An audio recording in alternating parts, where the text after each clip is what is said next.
noches.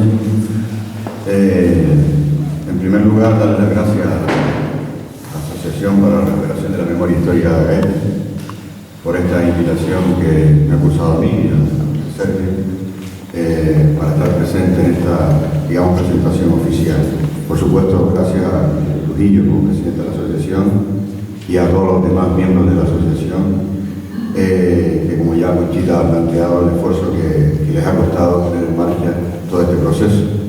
Una cosa que a mí me asombra, estando en el año que estamos, y en una democracia supuestamente asentada desde hace más de 30 años, que todavía cueste hablar de esto y oír algunas declaraciones de determinados políticos diciendo que bueno, eso ya acabó, eso ya pasó y aquí no hay que mover nada. Bien, yo quería comenzar hoy con una frase que está sacada de la revista El País, de un artículo de Lola Huete Machado, artículo que hablaba precisamente del tema de las desapariciones, un artículo que tiene hace algunos años, no tengo bien anotada la fecha. Y hay una frase del principio del artículo, que es la que está ahí puesta, no se ve porque, que a mí me gusta mucho plantearla, sobre todo en un contexto como el que estamos. Lola Huete en el artículo decía al principio: al abrir una fosa no se desentierran los muertos, sino la historia robada a muchos hijos. Yo creo que es muy claro lo que ha comentado Conchita ahora. Allí dentro hay huesos de seres queridos, las balas que lo mataron y la evidencia de lo sucedido.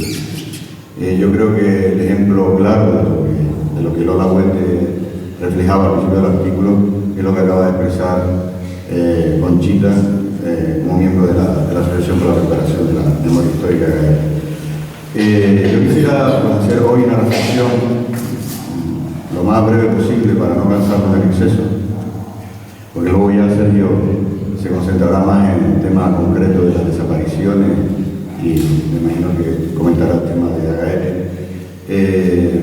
Del aspecto general, de alguna manera conectándolo con el presente y con el proceso de transición tal como se llevó a cabo, que también fue lamentablemente un proceso de olvido.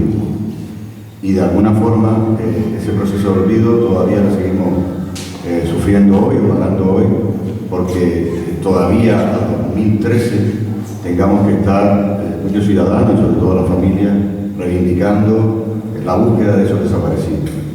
Bien, a día de hoy las desapariciones forzadas en todo el país, producidas durante la Guerra Civil y durante sobre todo la primera década de la dictadura, es una de las cuestiones históricas pendientes en la democracia española. Y desde luego lo que acaba de comentar Conchita es muy claro y un ejemplo muy claro de lo que estoy diciendo. No contamos con cifras absolutas todavía y creo que va a ser difícil que se establezca una cifra definitiva de las desapariciones, pero los historiadores en la actualidad están en disposición de calcular que aproximadamente las víctimas de este tipo de violencia, estoy hablando solo de las desapariciones, ¿vale? Giran en torno a 130.000. Quien dice 130, 125, 135.000. En torno a esa cifra. De este tipo de violencia, me refiero solo a la desaparición, exclusivamente. Este tipo de violencia que, como todos sabemos, se pusieron en marcha a raíz de un proceso violento, que fue obviamente el golpe de Estado del 17 y 18 de julio, y que al fracasar, o al triunfar a medias, como ustedes quieran, pues se inicia todo este proceso. En Canarias, aunque no tenemos lamentablemente cifras definitivas, y va a ser difícil que la podamos tener, el número de desaparecidos, luego ya Sergio afinará más en este tema, pues puede estar girando en todo el archipiélago 200, 1000, no se pueden dar cifras exactas, incluidos ahí obviamente por los desaparecidos de Agaete, de Galda, de Aruca y de Las Palmas y Telde, que ahí ya es más difícil establecer cifras concretas, ¿vale? Evidentemente, la forma en cómo se desarrolló la transición política entre 1975, la muerte del dictador, y 1982, impidió en su momento que se investigaran estos hechos. Incluso me atrevería a decir que se enjuiciaran a sus autores y que sobre todo, se tratara de rehabilitar moralmente y políticamente la memoria de las víctimas y la reparación a su familia de manera conveniente.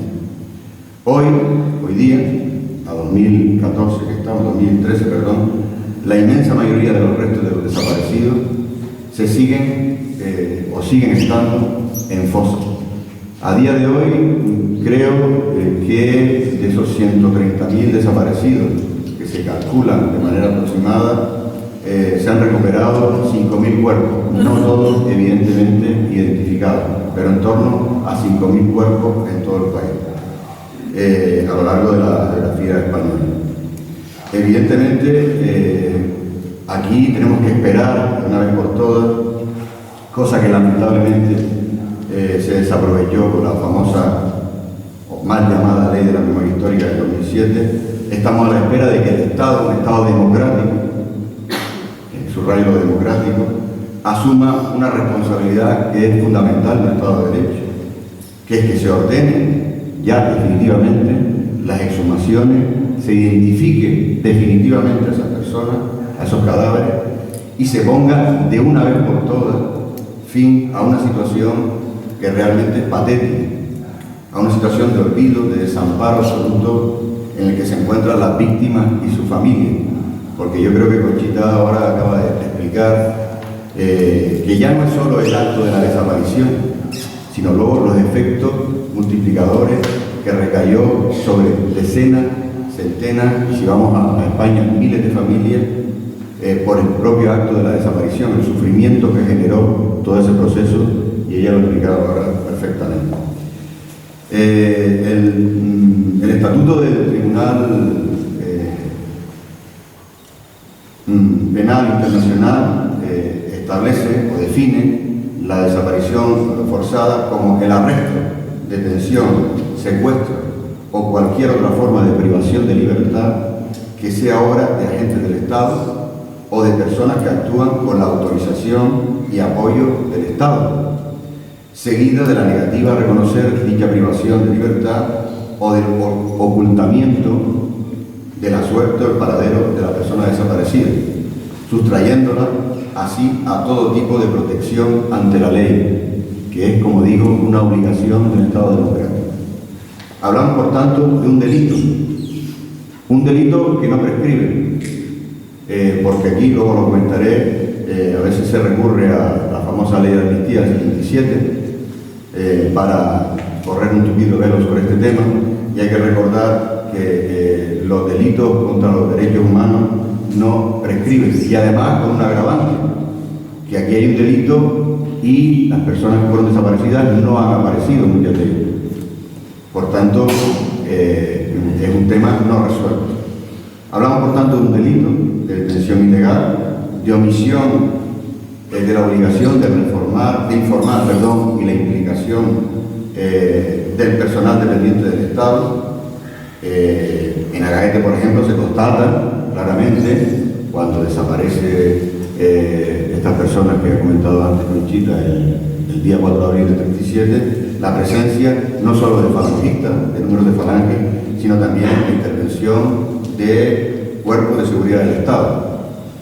Cuando estos actos, como digo, forman parte de un plan sistemático, como lo era, y masivo contra la población civil, así ocurrió en España a partir de julio del 36, en gran medida en las zonas que controlaron los militares al inicio del golpe, cabe hablar claramente de violación de los derechos humanos y de crimen contra la humanidad.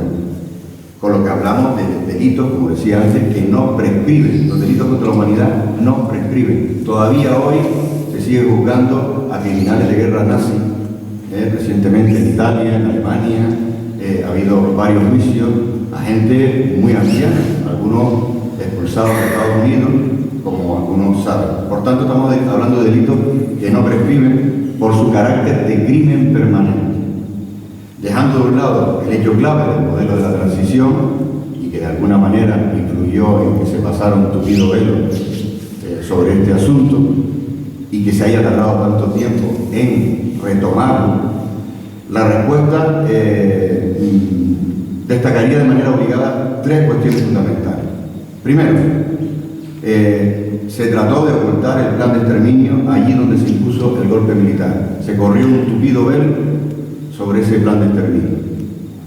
En segundo lugar, y muy importante para los historiadores, porque es la única manera que tenemos de desentrañar el proceso represivo, la apropiación de los archivos en los que quedó constancia de la desaparición de miles de personas.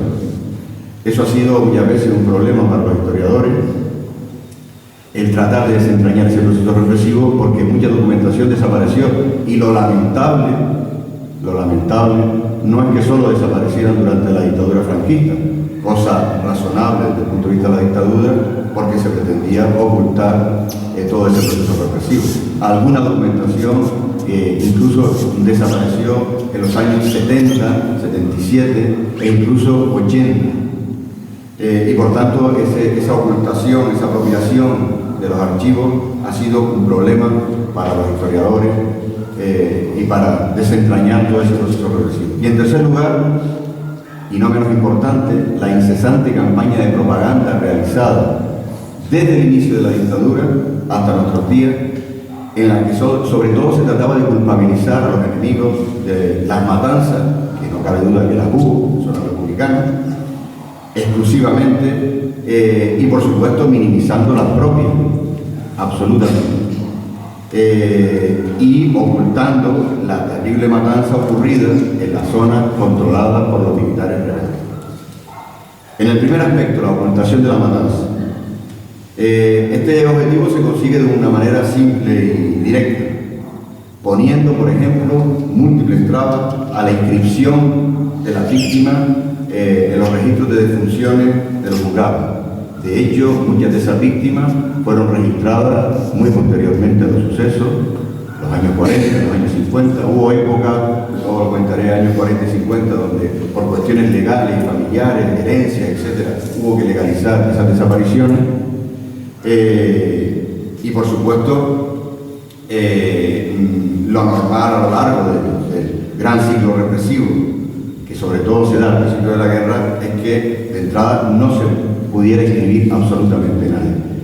Es más, muchos historiadores, en Andalucía por ejemplo, que han trabajado bastante bien en este tema, comprueban que las inscripciones de los desaparecidos son muchas menos, incluso a veces la tercera parte de los verdaderamente desaparecidos. A partir de este momento será un continuo goteo, sobre todo a partir del final de la guerra civil, de inscripciones, con un par de momentos álgidos, sobre todo el año 40, que es el peor año del hambre, 40-41, y el 44, cuando el franquismo vio cómo se hundían sus aliados fascistas y perdían la guerra. Entonces, en esos años hay una importante, digamos, registro de defunciones en los juzgados. Defunciones que, por supuesto, nunca establecían la verdadera causa de esas defunciones, ¿vale? Simplemente pues decían que era un acto de guerra, o a veces como hemorragia interna.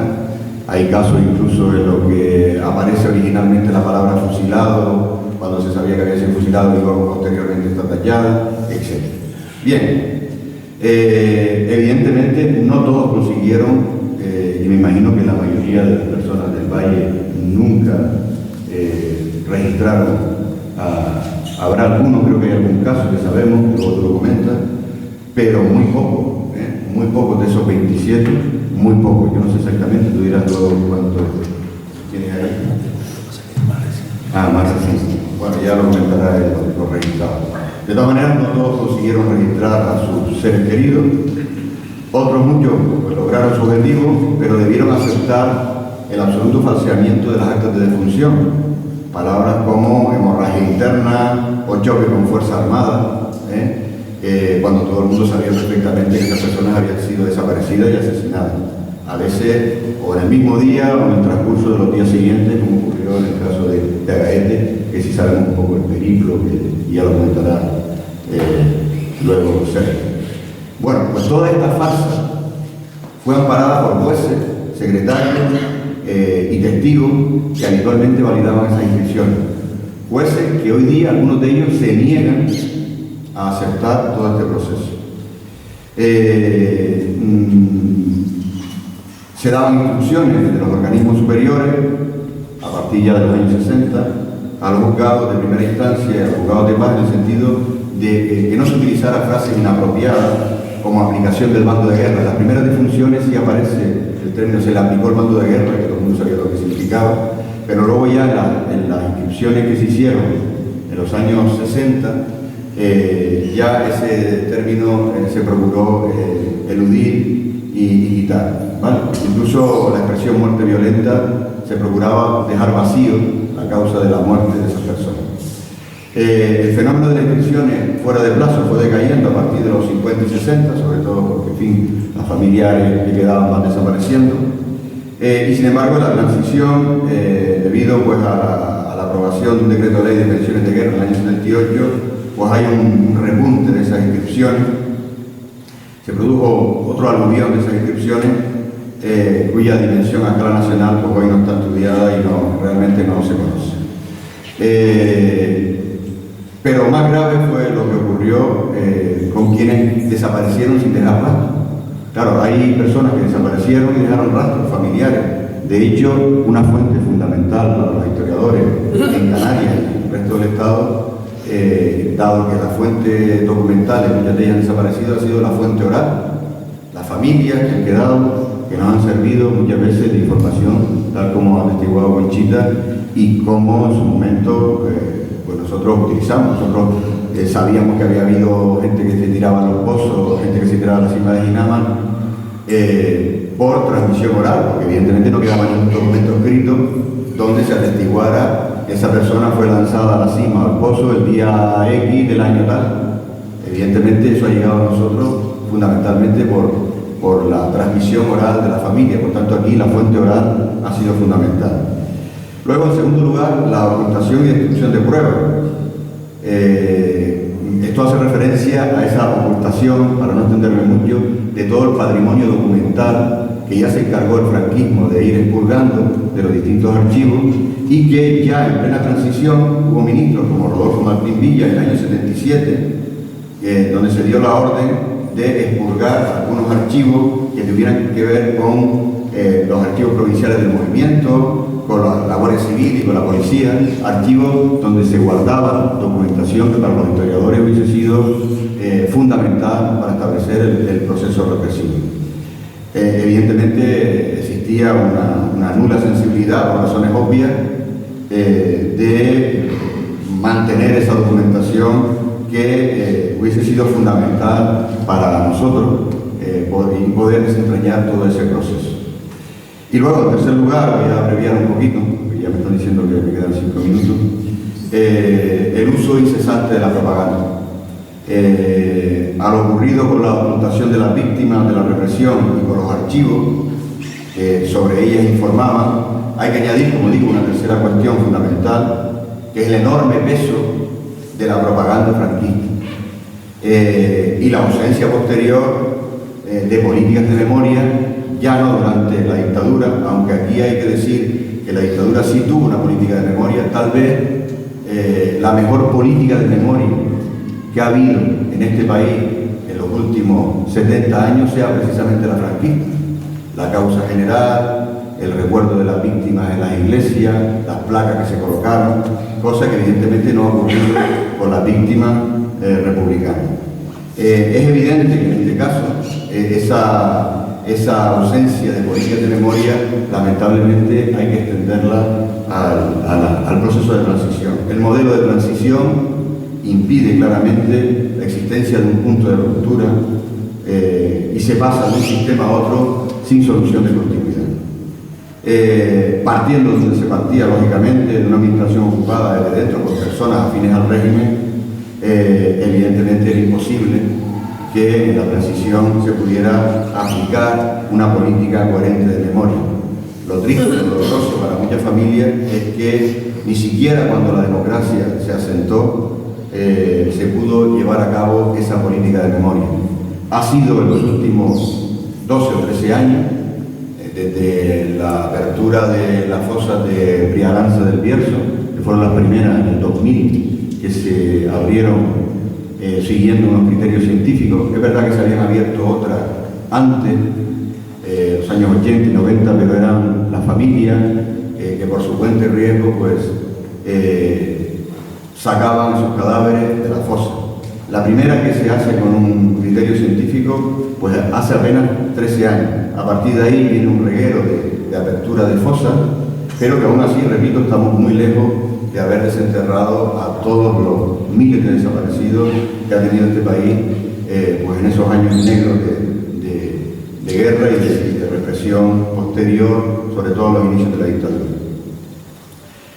Claro, lógicamente, todo esto explica que a partir de la transición, el profundo rechazo a cualquier asomo de transparencia por parte de los organismos e instituciones civiles, que paradójicamente, y viendo la contestación que un alcalde democrático da a la petición de ayuda o de colaboración, pues dramáticamente llega hasta el presente.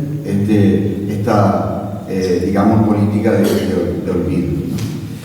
En fin, yo tenía más cuestiones aquí, pero ya me están metiendo un poquito de prisa y simplemente quería concluir con una cuestión. Llegado a este punto y analizado los aspectos señalados de ocultación del genocidio, porque podemos hablar de un auténtico genocidio, de destrucción de pruebas, incesante campaña de propaganda culpabilizando al sistema político que recibió la terrible agresión, es decir, culpabilizando al régimen democrático republicano y culpabilizando a las víctimas, solo queda aludir a las únicas vías por las que la matanza fundacional del franquismo se ha hecho visible, que es la memoria de la familia, tal como ha dejado claro aquí Conchita, y por supuesto la historia. Eso ya corresponde a los historiadores profesionales.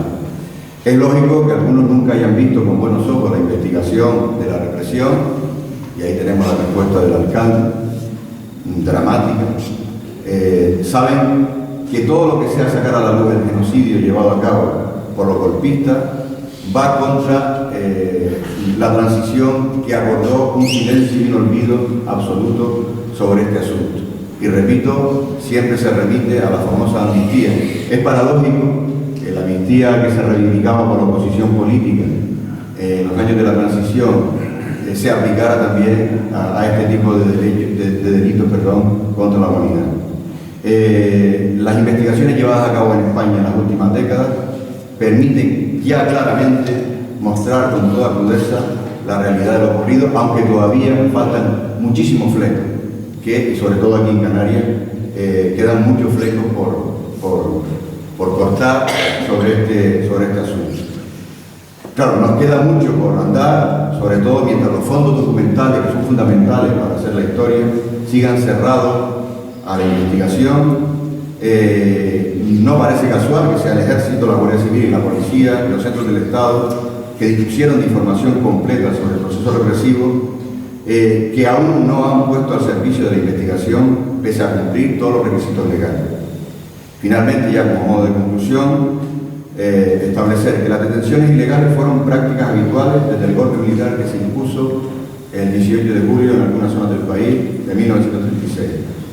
El personal que participaba en ese proceso represivo, desde la detención hasta la desaparición, dependía de la autoridad militar, y eso hay que recalcar. En tercer lugar, los detenidos carecían de los derechos más básicos, y los familiares, por supuesto, no recibían información alguna sobre la detención. Tenían que irla a buscar. Ahí, sobre el tema de las desapariciones en Agaete, el dramatismo de algunas familias que van al centro de detención que hay en las Carabaneras para pedir información de sus seres queridos, y que por supuesto no se les da, se les trata de una manera brutal, y hay un montón de fuentes que así lo revelan. En cuarto lugar, en la etapa álgida de represión, salvo excepciones, no se practicaron inscripciones en los registros civiles, eso es algo posterior. Y por último, los centros relacionados con la represión contaron desde el primer momento con información detallada sobre los detenidos, información que lamentablemente al franquismo le dio tiempo durante los largos 40 años de dictadura de hacer desaparecer, y lo más lamentable, que durante la transición también desapareció una parte de esa documentación que, como dije antes, hubiera sido fundamental.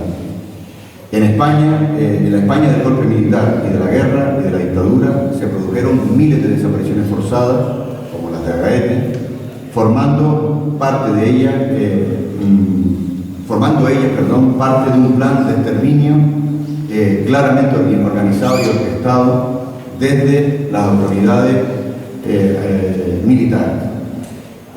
A 77 años del golpe militar, ni el Estado, lamentablemente, ni los gobiernos han hecho nada serio por llevar algo de verdad a este asunto de justicia y reparación a las víctimas de aquella masacre y a sus descendientes.